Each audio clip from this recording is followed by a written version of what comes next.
Hey, everybody, and welcome back to another episode of the Indy Investor Pod. We are Indy investors talking Indy investing, and I'm excited for this show today. My name is Brian, the CEO of Simple Wholesaling, and basically the show today was actually an episode, or really wasn't even an episode. This was a meetup that we did for this month. So every fourth Wednesday of the month, we do a meetup, and this was a virtual meetup that we did with different title companies here in Indy. This was geared towards helping other wholesalers understand what's going on with title companies, contracts, and things like that. But I thought it contained a lot of value, so I wanted to put it out as a episode of the Indy Investor Pod as well. I think other investors, not just wholesalers, can understand some stuff from this and gain some value from it. So with that, let's get on with the show. All right, and we are live. Welcome to the August virtual meetup for Wholesaling Made Simple. My name is Brian Snyder. I'm CEO of Simple Wholesaling. Also, we have the meetup of Wholesaling Made Simple, and that's what we're here for this time. You know, a lot of times we're able to, we meet in person. We have a pretty good group that meet here in Indianapolis, but for tonight, we're going to be virtual. We've been doing this throughout the pandemic. Just saying virtual, so we're going to do it again tonight. And I am very, very excited about just the content and the guests that I have on here with me tonight. I feel very honored to be able to talk to you gentlemen. I know you guys all operate at a high level within your business and do extremely great work. So, and I know last year we had a meetup in person where we had the owners of the businesses come down for the title companies, and they got their time to shine. But really this time I wanted to make sure I had the operations people, the guys that are actually, you know, the ones that are doing all the work and handling all the issues and stuff like that. So I thought it'd be great to have you guys on here. But I have Matt Trojan from Monument Title and Eric Downing from Hawker Title, and then Mike Q from Eagle Land Title. So gentlemen, thank you so much for joining me. Really appreciate it. And if you don't mind, let's just kind of go around the horn. You guys can kind of introduce yourself. Tell me a little bit about just your guys' business, what you guys do, kind of, you know, how long you've been in business. Give me maybe a little history, just so if people don't know who you are, don't know anything about your title companies, you can kind of just fill them in a little bit. So Matt, let's start with you, my man.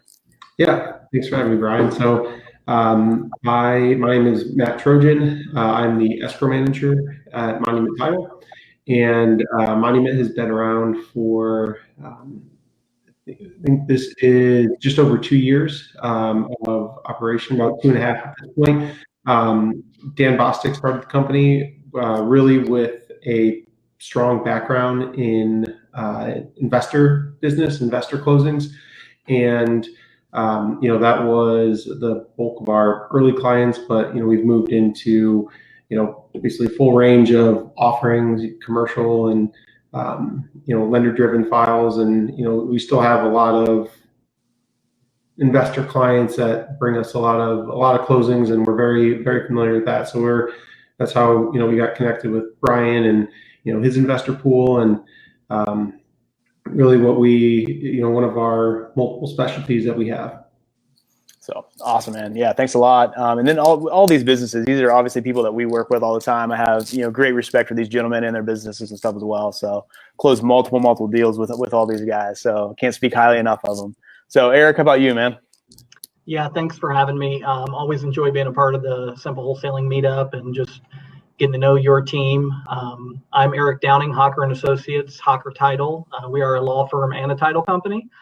Janet Hawker, our owner, started this business about 30 years ago. She's a real estate attorney, so that's kind of how we developed the title side of the business, just kind of by accident, if you will, just being an attorney. She took on quite a few title orders in those days. We've developed to a point now where we're closing in somewhere between 550, 650 transactions a month. And we do a lot of work with investors. Kind of that relationship, as you know, Brian, started when we had the HUD contract several years ago. We were the most hated title company throughout that period because HUD forced you to close with us. And we had to be quite demanding about the HUD regulations and policies. But since then, we've developed a very strong backing with the broker world, and we still have about 60% of our businesses through the real estate investors. So awesome, man. Yeah, thanks a lot for all you guys do.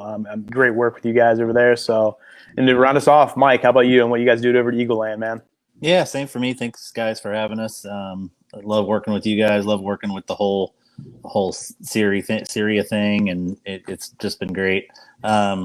my name is Mike Coop. I'm the vice president at Eagle Land Title. We've been doing it about 18 years as a company. I started this I think 2 days after I was born. I started working in title. So it's just I don't know. It's been my life's work, I guess, for some reason.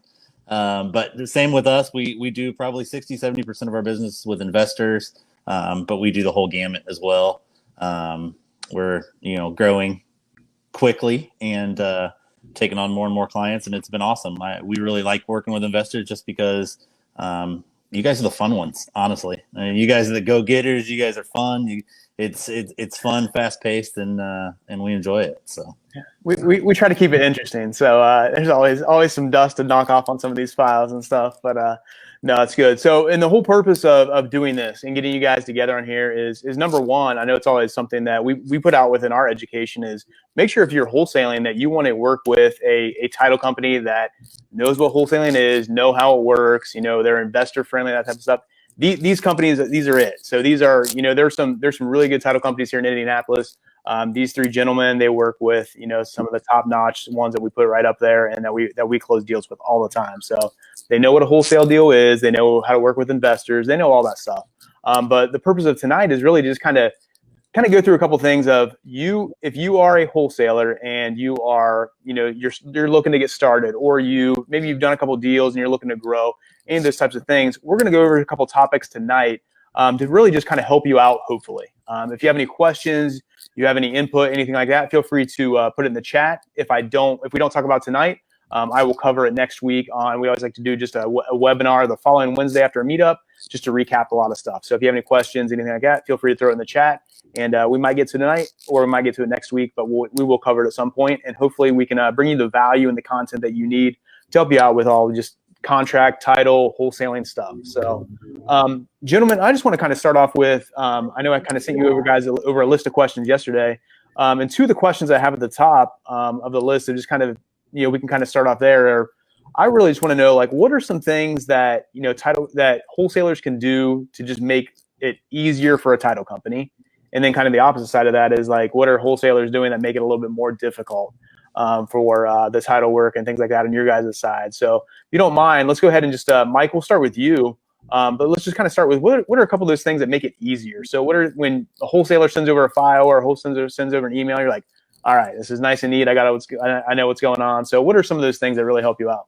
Well, that's really a good part of it, is being nice and neat. Is a lot of times we get these purchase contracts, and I mean, you can't even make out who the buyer is because they're thrown together on a kitchen table. And I get it. That's, you want to get the deal done as fast as you can, but yeah, writing nicely on the purchase agreement, making sure everything's on there as far as who's paying what, if there's proration of taxes, that's a big one. The easier that's spelled out, the better. And the other thing for sure that we see that would help out is, at least in the wholesale side of things, it seems like that you guys deal with a lot of death. You guys deal with a lot of people who have recently lost family members. And knowing up front that those people are deceased definitely makes our job a little bit easier, just because we can ask for the things that we need even before getting the title search back. Right.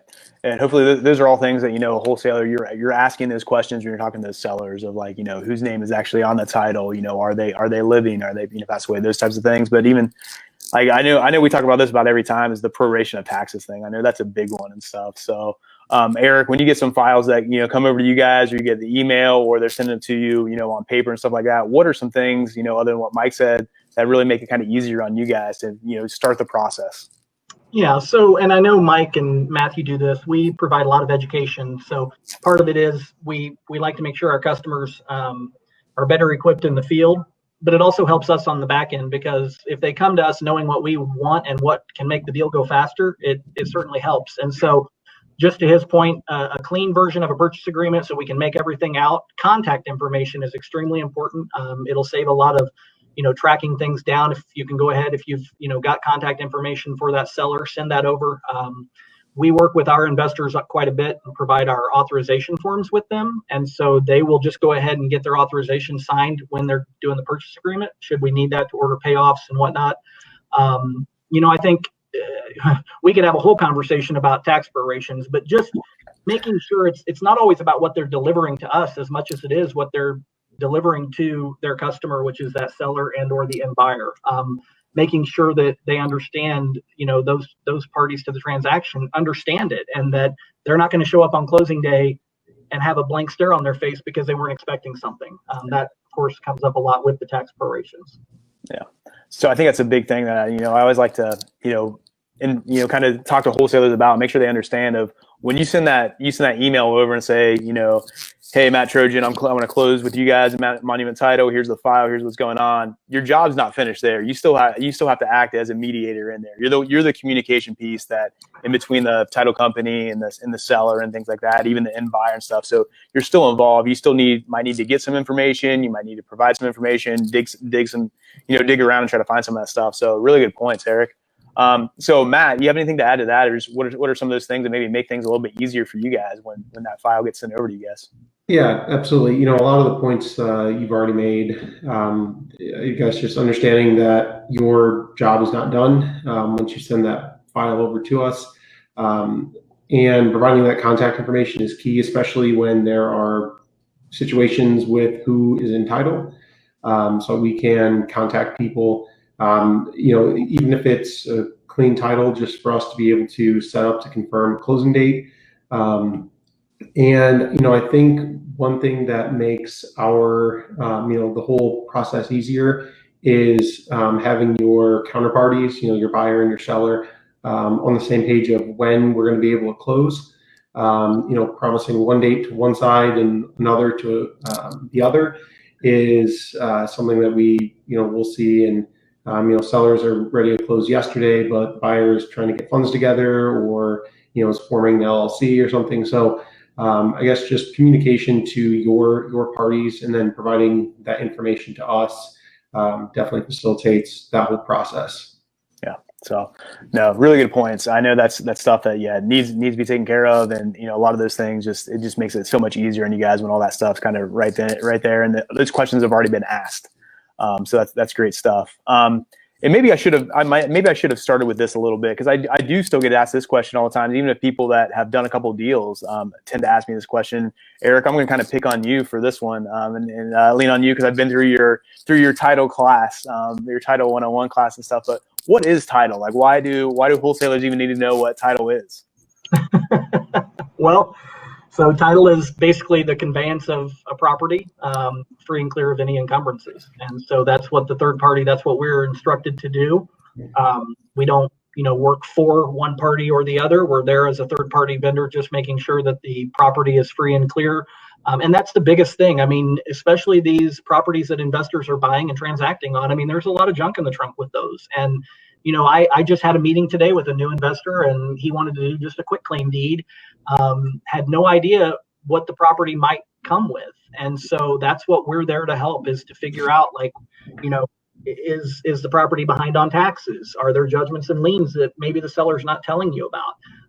We oftentimes have seen people get burned because they've done the quick claim route, and all of a sudden, they buy a property for $30,000 and it's got $80,000 in liens on it. So, with a title insurance policy, you're secure with that. Without a title insurance policy, you got to figure that out on your own. So it's the assurance of knowing that you've got something greater in your back pocket to help you if the need arises. I mean, we always hope the need doesn't arise, but it's there if you need it. It's just like any other insurance, except you're not making premium payments over and over and over for it, like car or health. You're making one upfront payment to make sure that property doesn't come back and bite you in the butt later. There you go. Well said, my man. And I'm going to throw this in here too, and you guys can definitely correct me if I'm wrong on this, because I tell people this all the time. But I always tell them, when it comes to the contract, when it comes to the purchase agreement, the assignment contract, whatever it is, I always just tell them, like, hey, whatever title company you want to work with, no matter who it is, take it in and just have them review it, and just say, like, hey, Mike, would you look over this title company? If I close some deals with you guys, would this work? Am I off base by saying that? I always just think, like, oh, if a title company wants to work with you, they're going to look over your contract. They're going to make sure it's okay. They're going to say, hey, you need to add this. You don't need this. They might not, go through with a fine tooth comb or anything. They're not going to give you any legal advice on it or anything, but it's just making sure that you guys have the right stuff in the right spot. So Matt, am I all right telling that to people with you? Yeah, absolutely. And I think, Mike had made this point earlier, but really understanding what is in your contract. And, because sometimes if you just pull a contract off the internet, a lot of times there's a lot of things that aren't necessarily relevant to us, but they might be relevant to the parties that are closing with regard to possession, especially if there's a tenant or someone living in the property, or someone's going to be vacating it, ahead of the day of closing. So really understanding what is in your contract and what the relevant title, the items that are relevant to us really mean, like we've said before, how taxes are handled, how things are, who's paying what costs, and just understanding what you have, for your seller, for your buyer, and for us. So I think it's really important. And one of the things too, I know a lot of people, if they're pulling, contracts off of bigger pockets or just off the internet, or some guru out in Arizona is selling a contract, it might work in Arizona. It might not work in Indiana, or, in Indiana. Might be some different stuff. I know there's one guru out there, definitely won't mention any names or anything, but he's selling a contract that is basically it's for subject to properties. It has some different stuff in there. The sellers don't understand the language. So just making sure that you understand really what's in that contract going through it. And things like that, I think is really important. So, Mike, when it comes to contract stuff itself, is there anything big in there that really that you come across that really, when it comes to the closing table, that sellers or wholesalers have no idea kind of what's going on, or is there any big things within those contracts that really, when it gets to the closing table, like I said, I'm just like they're kind of at a loss. They don't really know what things mean or anything like that.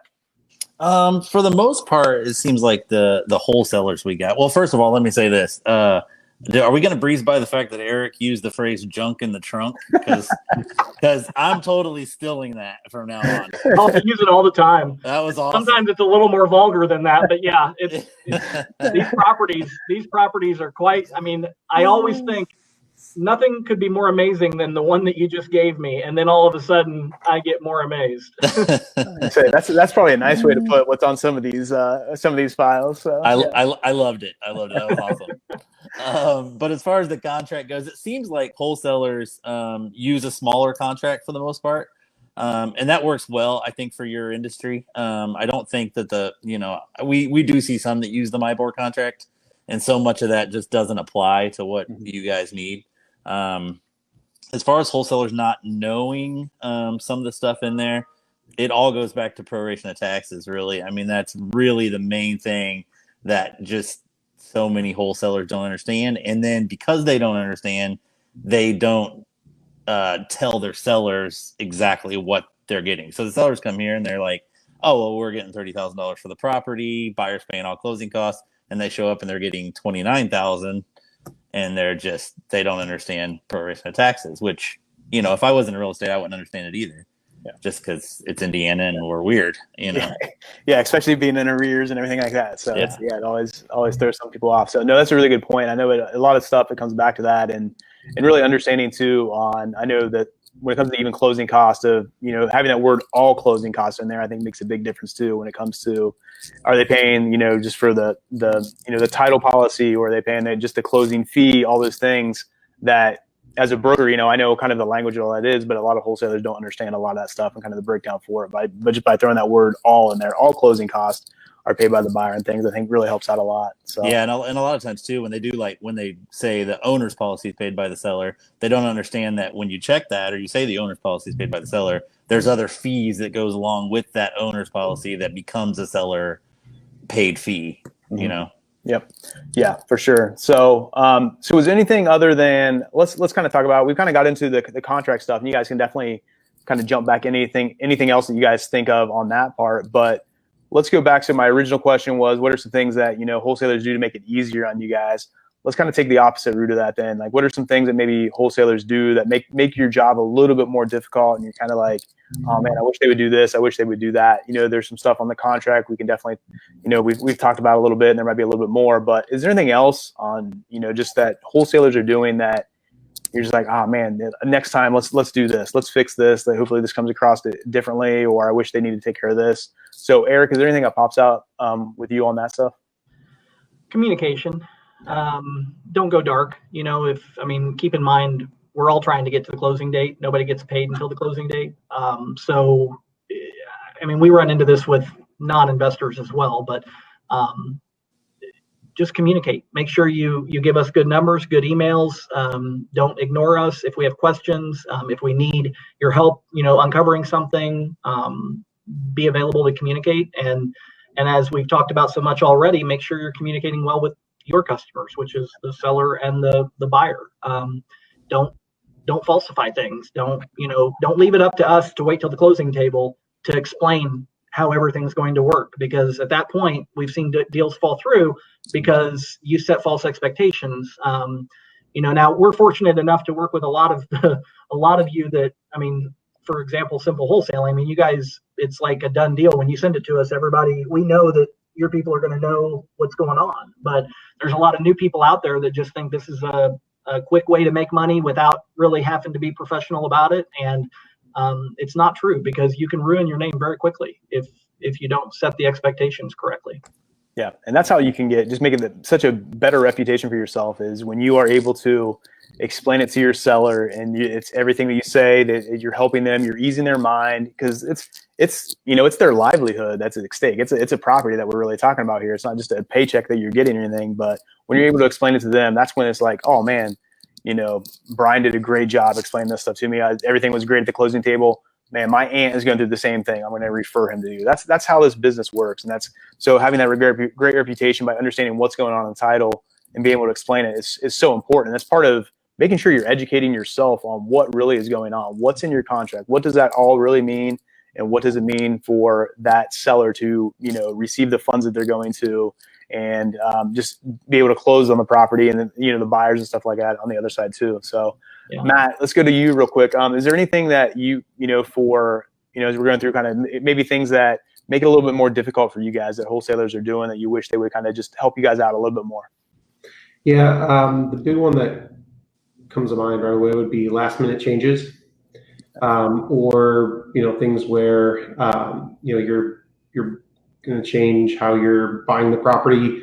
You have everything, all the documents, everything's in your personal name, and then you're switching to an LLC or vice versa, or just any last minute price changes and things like that. That makes it more difficult for us, because that's rework on our part, and nobody gets paid for doing things over.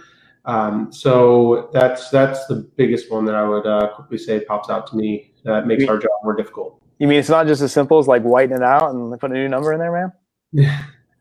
We wish it was. Yeah. So, Mike, how about you? Is there anything that kind of sticks out to you that you're like, oh man, I wish these wholesalers would start doing this, or anything?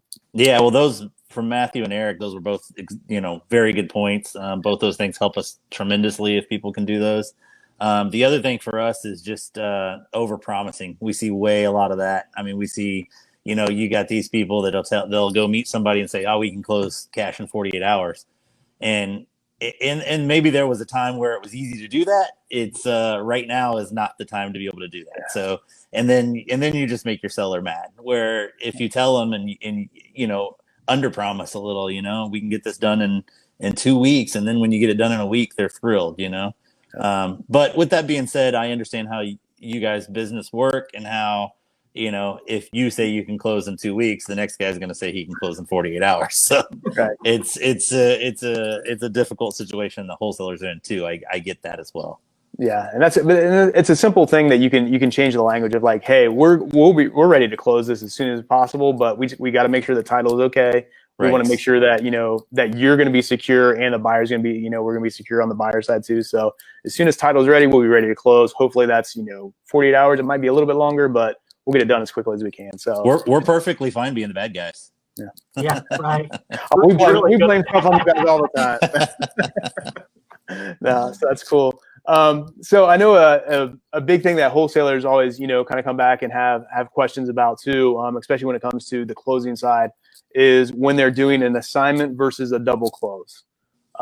So kind of the differences between those. Do you guys have any tips on, a lot of the stuff we're kind of talking about, a lot of it, kind of takes place with the assignments and stuff, But when it comes to a double closing and somebody's doing it, maybe they're doing it in the morning, buying it in the morning and then selling it in the afternoon and things. Do you guys have any tips for that when it comes about of just the double closings and kind of working those, and how a wholesaler can just kind of help out on the in between there, Matt? Yeah. So, one thing, this goes back to understanding what your contract reads. Because that affects what your spread is going to be. We've had them where, I think the wholesaler might have expected a certain spread. And they're just looking at the two purchase prices. And you have a, whatever 10, 12,000 spread in between the two purchase prices, but you're paying all the costs on one and then maybe splitting it on when you're selling it. And then, maybe you're not getting that proration on your purchase side, but then you're giving it on the BC side. And, that can really eat into your margin. And then all of a sudden people are getting upset or trying to go back to their counterparty and renegotiate, and, that just delays closing or can blow up the deal altogether. Yeah. So, Eric, how about you guys? So I'm there kind of with the double closings, anything that you kind of see that might, just a little advice on what could help wholesalers out? Yeah, so I go back to communication. As Matt was saying, it's really important that, we obviously do allow the end buyer to fund a transaction so long as it will close on the same day. It's a very strategic process because the last thing we want is a mad seller sitting here waiting on their proceeds because we're waiting on buyer documents or we're waiting on buyer funds. And so as the middle person who's really communicating, as those are your clients, you're all clients to us at the title company, but your client is the seller and the buyer. And so it's really important that you set your buyer up to say, you really need to send your money in the day before or the morning of, no less. And to your seller, it's highly possible that the best solution for you is to get a wire, because it might be later in the day before they're able to actually send you the proceeds. But what's important for you to understand is the title company is not going to give away a deed without the money, and they're not going to give the seller money if it's talking about the buyer unless you've signed the deed. So I think it's just really important to keep the communication channels open, and obviously they need to fully understand the difference between a wholesale assignment and a wholesale double close. That could be probably a whole class by itself. Yeah. But yeah, I just keep going back to communication, make sure that they keep those channels open. Yeah, definitely. Mike, how about you, man? I agree. Communication is always huge. But I always try to get, when we have an ABC transaction, to try to get the BC to close first, sometime in the morning even, and then try to get the AB to close in the afternoon. That always kind of helps with it. There always is that chance, obviously, that something doesn't get done, especially when we're dealing with, we deal with a lot of people that are out of the country that are buying out of the state. And, the time change and things like that, roll into that. Eric's right. A lot of times people don't understand. They don't want to sign the deed unless you're handing them a check. Mm-hmm. And, I think it goes along with wholesaling. Like I said about the death thing, a lot of people are older people and come from a different, perspective on that than younger people do now these days. I don't know if it's more trusting or, that kind of thing, but yeah, same thing, just communication. And if you can, if it's at all possible to let your person know when you're buying the property that, hey, I'm a wholesaler, I'm going to be reselling this property, this is how it works. That's always great. I know that's not always possible, but that's always great to do it that way as well. That way, just everybody knows what's going on. Yeah, you guys keep bringing up that thing of communication. It's the same thing too, and that's honest communication. We throw that word honest in there, just letting people know kind of what's going on. And maybe when you're getting the deal under contract, you don't have to 100% say like, hey, I'm not the end buyer. Now people act like they're trying to be that. They're trying to act like that end buyer. That's their shtick. That's what they're going to do. But at least before you close on it, just be like, hey, just so you know, like my partner's going to actually end up buying this one or whatever it is, and so we're going to close on yours first. They're going to buy it in the afternoon, or just so they know what's going on. That open and honest communication, I think, is huge there. So great stuff, guys. Really appreciate that. So one of the other questions I just wanted to kind of bring up is, so we talked a little bit about contract stuff and kind of going through that. Is there anything? Not that you have to. Maybe there's not something that isn't. Maybe there's something that's in the top of your head. But you guys have just like a story that you would like to share on anything of like, man, this one time this contract got sent over to me on, I heard somebody, got sent over in a brown paper bag one time, or anybody have any just like crazy, contract stories of how things come over, or what was on a contract, or anything like that? Anybody have any crazy stories they want to share? We've gotten it one time on a wet nap. So, just a tiny little square. Eric, went to buy a house from Matthew. No address, no anything, just buying a house. I don't think it's as much what we see on contracts as much as what we don't see on contracts. Yeah. In my opinion, they don't, as Mike said, a lot of one-pagers, we have a one-page purchase agreement that we make available, and it's a lot of very small print, but it does fit all on one page. But we see handwritten stuff. We see people that try to take pictures of their purchase agreement and send it to us, and it's like you can't even read it because that happens all the time. Like the pictures, right? Like, give us a clean picture, please.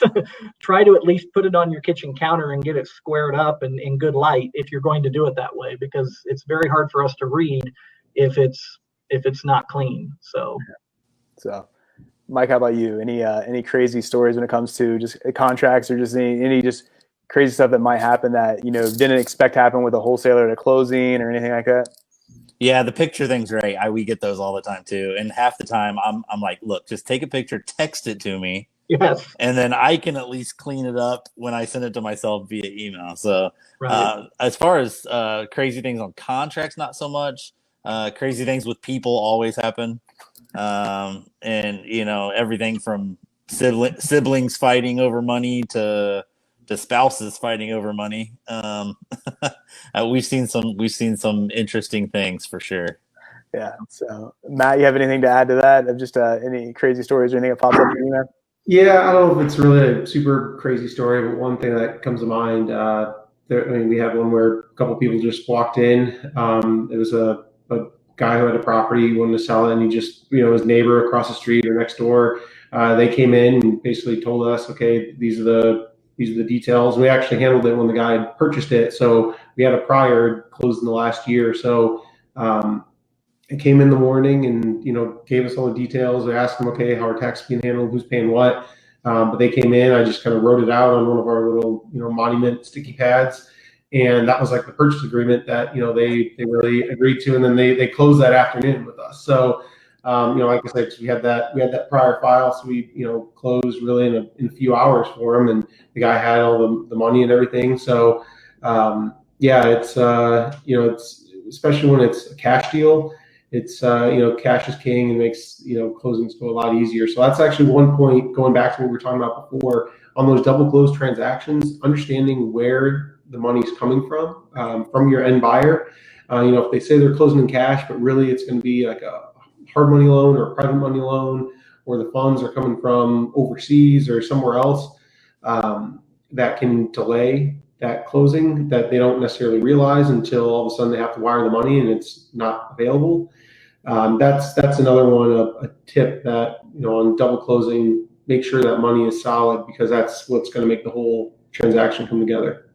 Yeah, that's a really good point. We actually had an issue with that. I think it's been about 2 weeks ago now, but our funding was actually coming from, one of our sources was coming from California, and one of our acquisition, or our lady set up the closing for like 9 o'clock in the morning, but the funding wasn't going to get there because it's coming from California and stuff. So understanding all those things, and of course we, that communication piece, we're on top of it, trying to help out, trying to do what we can, but knowing where that money is coming from and knowing what it is, the time frame and stuff like that is just so crucial and things. So yeah, be careful of that.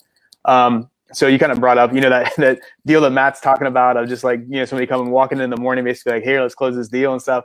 I feel like that's a lot of time. Mike was bringing up that 48-hour rule, or 48 hours and stuff like that. I feel like a lot of times that's what people expect of you guys. It's like just a drive through, like, here's the paperwork, give me the deed, like, let's go, let's kind of get in and out and stuff. But I literally had that today, Brian. I literally had that today.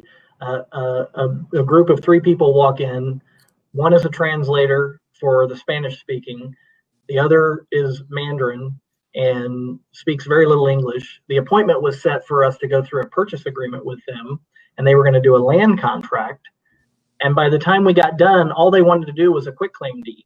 And they thought we could just do it right there and they could give $30,000 at the table. And I said, no, wait, like, there's a little bit of legwork we have to do, unless, I mean, it was just, you're right. People just expect that, like, it is a drive-through. Like, we can just go and get this done, and that's all there is to it. There's no legwork behind it. And that just goes back to the education. I mean, these weren't investors. These were, just individuals trying to transfer a property.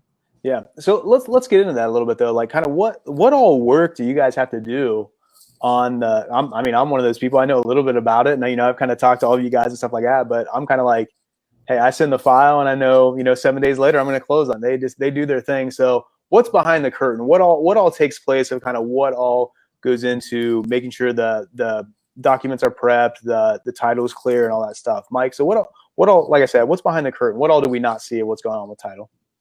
I would say it's probably like I don't know, I haven't actually counted it, but probably an 8-10 stage process from start to finish. So, I mean, from the time we get the order to it goes to a searcher, an abstractor, or a title plant, whatever anybody's using, they have to go out, research the property, find out what liens are on it, check judgments, state tax liens, federal tax liens. And then at that point, it comes back to be examined by an examiner. So that person will actually take the actual search that the abstractor did, figure out what's on there, what they can clear off, what they can't clear off, what they need to put on title. And then at that point, it has to be typed up.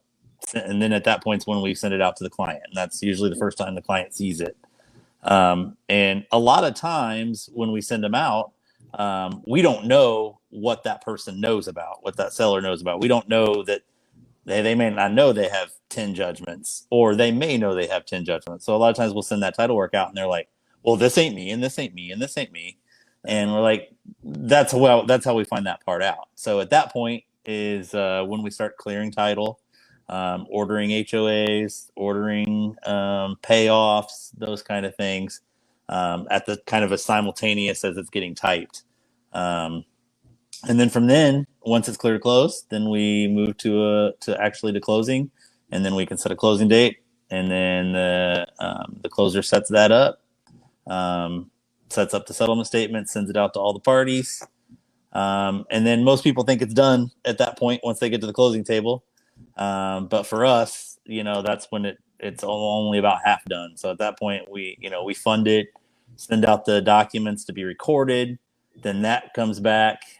We do all of our final prep, final stuff. And then at least for us, at that point is when we, scan all the files and upload them so we can keep them for till eternity, I guess. Up in the cloud. How long do we keep those? Up in the cloud somewhere that I still don't understand the cloud. Yeah. I'll never understand that. So, no, man, I appreciate that. I think it is so important for people to understand kind of what all goes into that process, and like how much work is done on that back end and stuff. So really appreciate that. Matt, Eric, do you guys have anything to add to kind of what Mike had on there? No, it's definitely a more thorough run through than what I would have given. No, same. I imagine we all go through very, very similar process, and then we might have different different ways that we go about it. But yeah, certainly we have the search, and then clearing title, and setting up closing, and then the post closing is the recording of the documents, and making sure everything actually gets transferred into your name or your buyer's name. Yeah, I mean, Mike put it perfectly, and that's what, when we do our Title 101, we go through step by step, because I think it's important that, as anybody on this would agree, most people don't realize all the back end work that we're doing, and so they just think we're just dragging our feet, we're taking our time.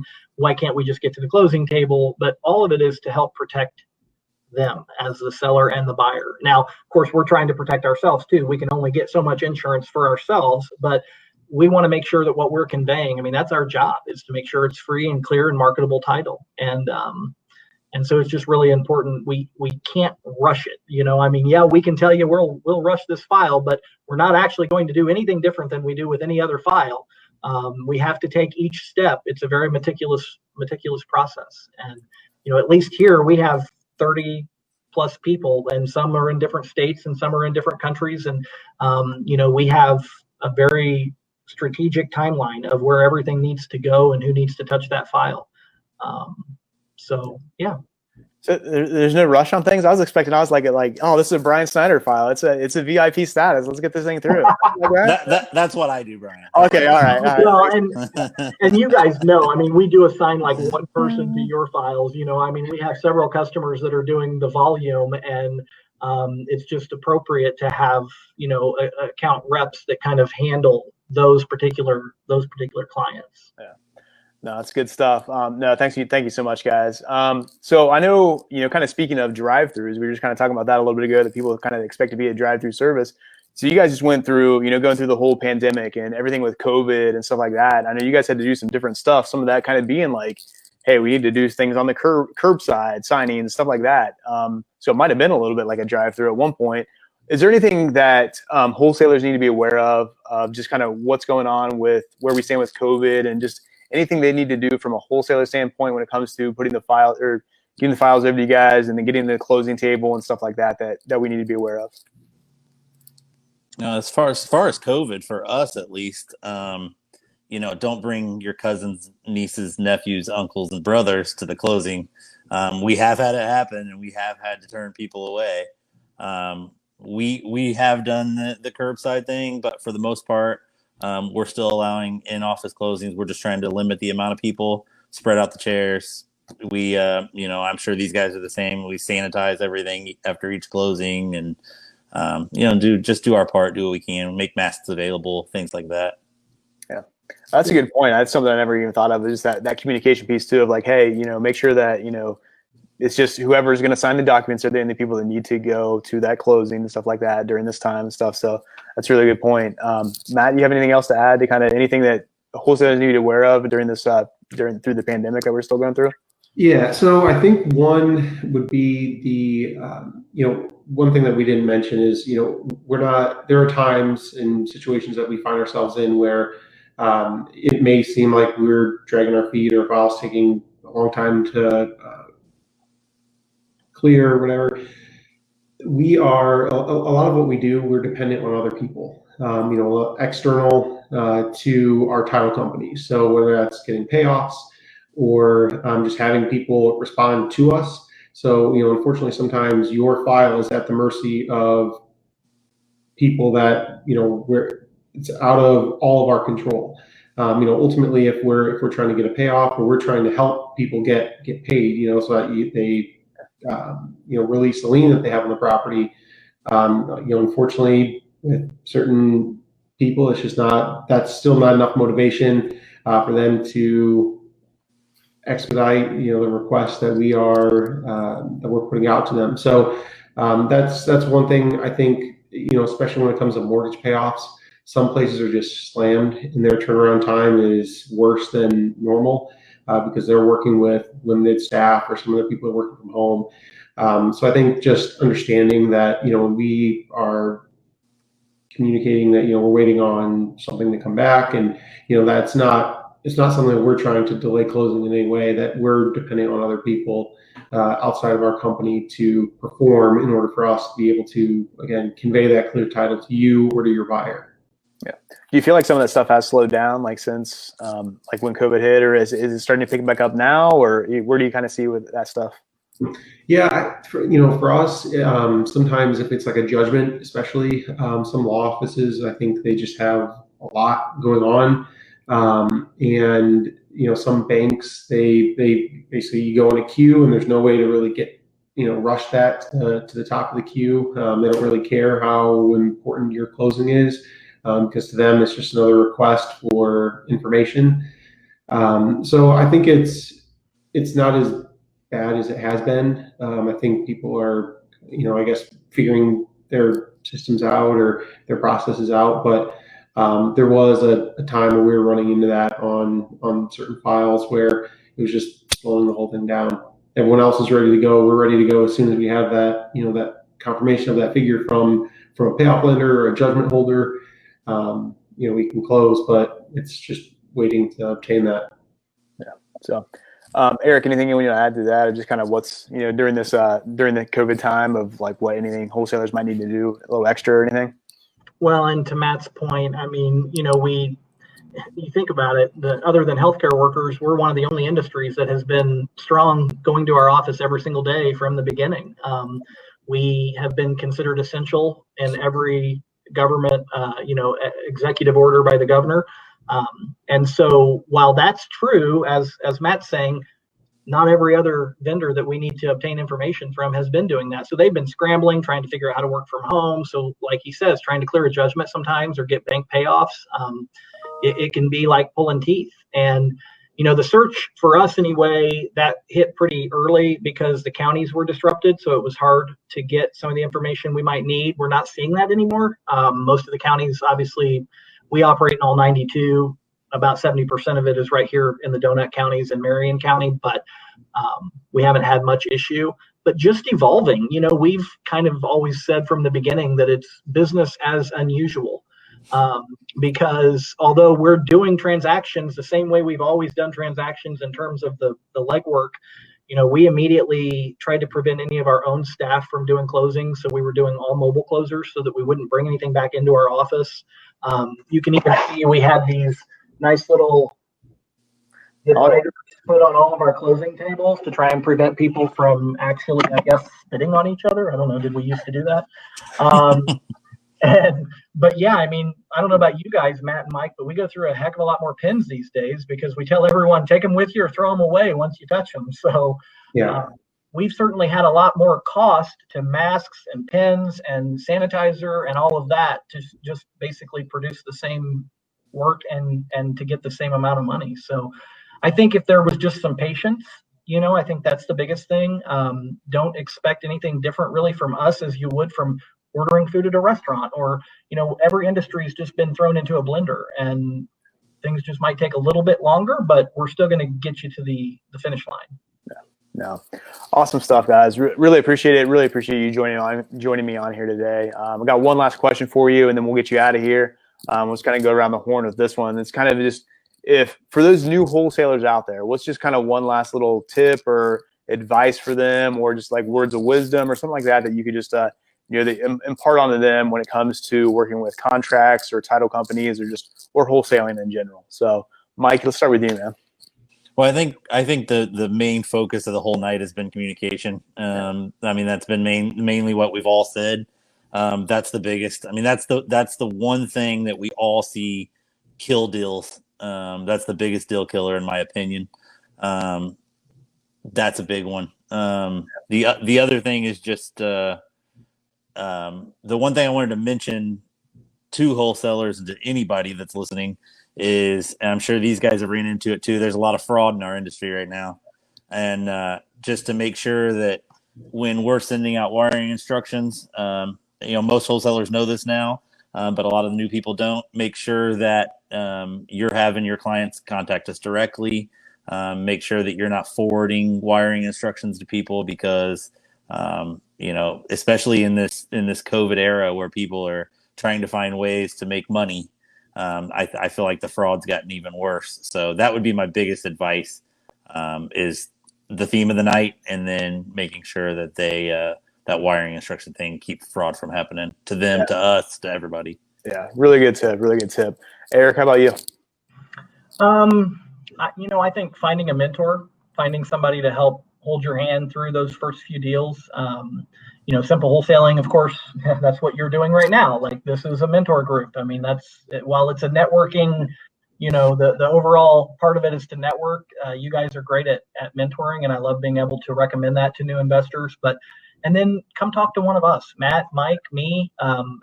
Let us help you understand how to talk about that contract, what needs to be in the contract, the title process, so that you're more educated in the field while you're talking to your clients. I mean, you will get so much further in your career of doing this, unless it's just a hobby for you. You'll get so much further by actually helping educate yourself. So I would say attach yourself to a mentor, someone who's willing to help get you through those first few deals so that things make sense. Yeah, very good. Very good advice. I like it. So, Matt, how about you?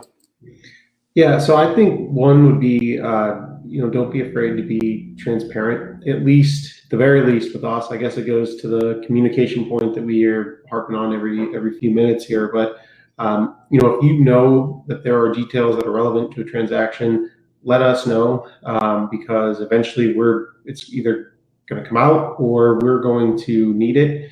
And then, I don't think transparency ever hurts with your parties as well.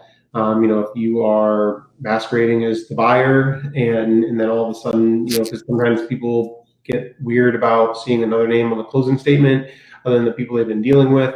And that's something that, with newer wholesalers, or ones that aren't as experienced, the way that you find your way to communicate. I mean, I've seen that with people that we've worked with over time, kind of figure out the right way to phrase, what you're trying to do. But that transparency, I think, is appreciated by all parties. Yeah. So can I say one more thing, Matt? You just made me think of that. So probably the one thing I stress more than anything in my new consults when I meet with a new investor is how they represent themselves in the transaction. And I know you know this, Brian, but misrepresenting yourself is the quickest way to get in trouble. The Attorney General in Indiana, while they don't have a stance on wholesaling right now, we know that it's had certainly been under scrutiny in other states, which is why we've seen an influx from out-of-state investors coming in to do their wholesale deals here. Yeah. You cannot misrepresent yourself. You do not represent the buyer or the seller when you're acting as a wholesaler. That is what you need a real estate license to do. And you may have one. There's a lot of investors that have real estate licenses, but unless you're acting as a realtor in the transaction, don't represent yourself to do that.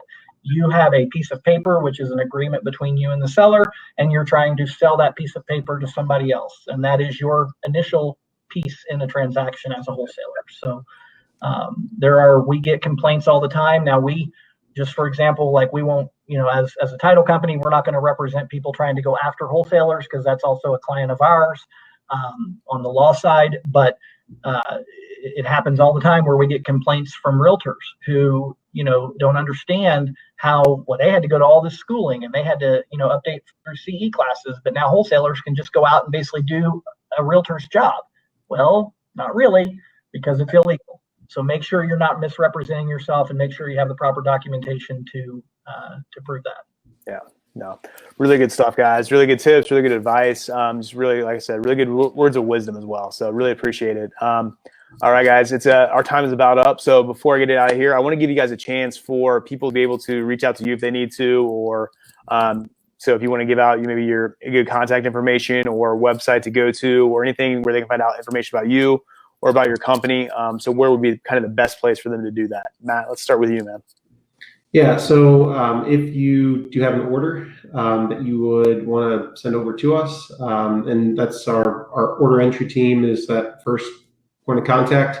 It's just the word orders at mticllc.com, and that stands for Monument Title Insurance Company. My email, my name is, as you see on the screen, Matthew Trojan, so it's just mtrojan at mticllc.com. You can reach out to me, and I deal with investors and wholesalers every single day. So if you have a question or a situation that you're looking to work through, go ahead and reach out to us, and we can get you taken care of.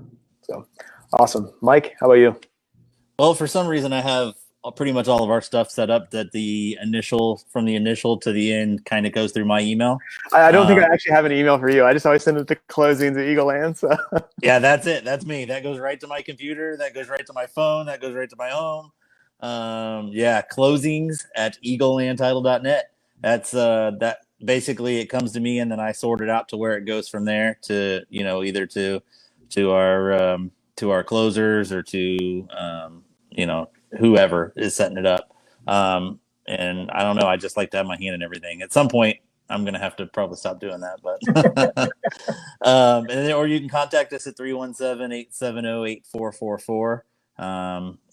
We try really hard to answer every phone call and not let anything go to voicemail if at all possible. So awesome stuff. Eric? Yeah, so if you are sending orders over, our order entry team is at contracts, that's plural, contracts at hockerlaw.com, HOCKERLAW.com. My personal email, which I'd be happy to work one-on-one with anyone that needs some additional hand-holding, is eric.downing, so eric.downing at hockerlaw.com. And you can reach me at 317-578-1630, extension 37. So awesome stuff. And when I share this with the group, I'll put this on. I'll make sure it's in our group and stuff like that. I'll include you guys' emails in there and stuff like that in the comments. So if you guys do need to reach out to them or you didn't get that, I'll have that in there and try to help out. But thank you guys so much, Matthew, Mike, Eric. Appreciate you guys so much. Great information, great value, great content. Like I said, those of you that are out there looking for, hey, what's that title company I need to work with, or I need to recommend to my buyers or my sellers, anything like that, these are the guys to go to. They do awesome work. They're awesome at their job. Just really good guys too. So I feel really happy to get to know all you guys. Get to work with you guys as well. So thank you so much for joining us on here tonight. And with that, we'll see you guys in September for another meetup. Not sure what we're doing yet, but I'll have that information out soon. So take care, guys. Thanks a lot. Thanks a lot. Appreciate it. Awesome job. You guys are good.